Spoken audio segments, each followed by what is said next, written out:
Hello everyone. Today I'm going to start with the direct tax explanation. There are two types of taxes, that is direct tax and indirect tax. In direct tax we have income tax. Indirect tax में GST custom duty is there. So we are going to learn about income tax today. Basics and tax rates we are going to start. So, income tax is the most significant direct tax. Who has given the powers to lay tax? That is central government. Central government को power कौन दिया है? Constitution of India.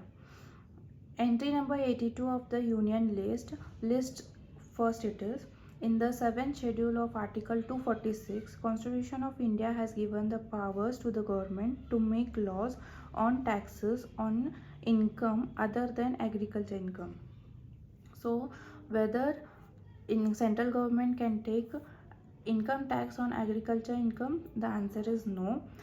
But entry number 46 of the state list has given the powers to the state government to levy tax on agriculture income. So our central government has the powers under entry number 82 to collect taxes other than agriculture income. Our state government under entry number 46 has the power to collect taxes on agriculture income. Next we have sources of income tax law.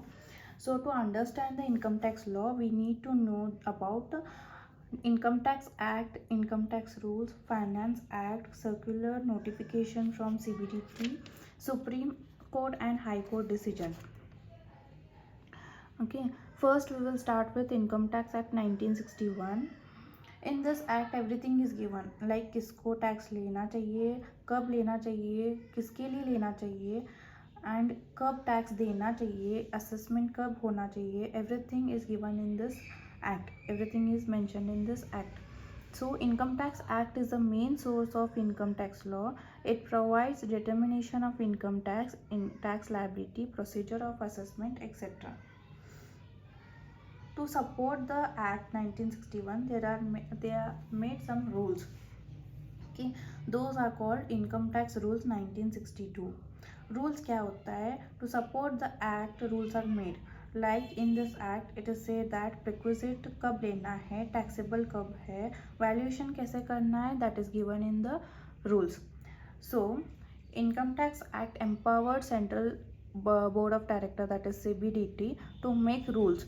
All forms, procedure, principles of valuation of requisites are provided in the rules. Next is Finance Act. In Finance Act there are 4 parts. First is presenting the bill.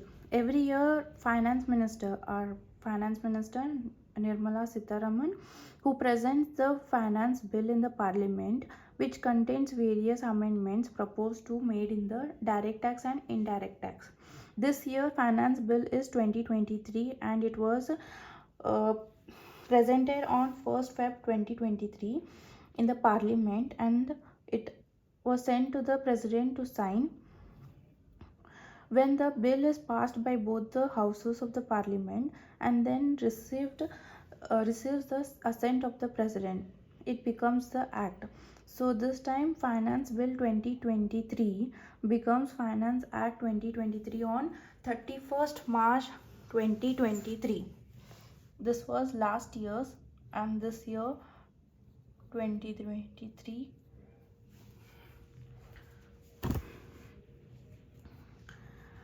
After the receive of assessment, after the receive of assent of the President.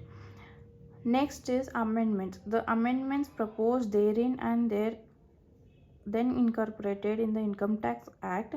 The Finance Act brings amendments to direct tax laws and it provides tax rates also. In the Finance Act, there will be tax rates mentioned and direct tax laws amendments will be mentioned. First schedule to the Finance Act contains 4 parts. In that, rates of taxes will be specifically mentioned. Part 1 is it specifies the rates of tax applicable for the current assessment year. Part 2, which tax is deducted at source for the current financial year it will be specified. Part 3 specifies the rates for calculating income tax for deducting tax from income chargeable under the heads salaries and computation of advance tax. So salaries and computation of advance tax, income tax rates will be mentioned in that. Part 4 is that rules for computing net agriculture income, that will be mentioned.